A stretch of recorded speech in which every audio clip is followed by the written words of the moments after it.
at that stage and kind of, I guess the evolution of pharmacy was the term care planning in existence at the time, or was it called, is that a fairly new terminology? So for pharmacists, it's fairly new. Well, for retail pharmacists, it's fairly new. Almost every medical profession on the planet's been doing some type of care planning for as long as there's been a profession. I mean, if you think about it, you don't really, your doctor doesn't say, here's your care plan, right? When you go visit your doctor, they find out what's going on, then they kind of give you a diagnosis.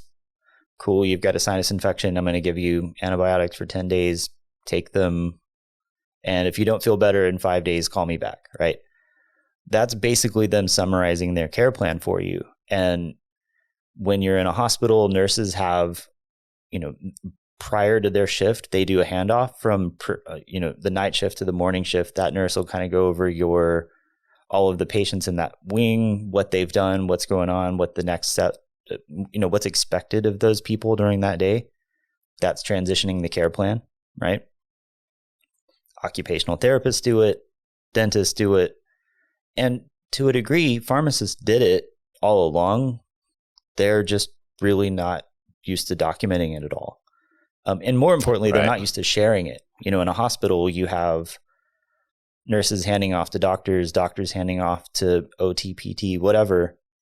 And that's expected, right? There's a whole care team piece there. And pharmacy's always kind of been this stepchild that didn't really include in that spot, except in certain areas. And in clinical pharmacy in hospitals and outpatient oncology centers and places like that, pharmacists care planned and shared those care plans. And now that's kind of trickling into the community world because finally people are realizing that the vast majority of care for patients happens in their communities.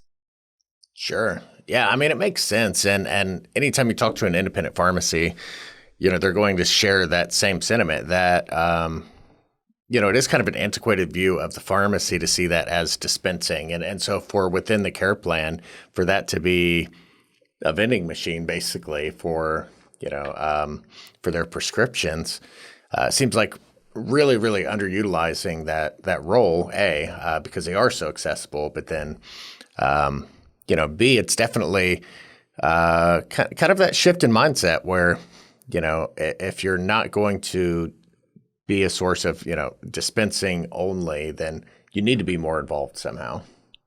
Right.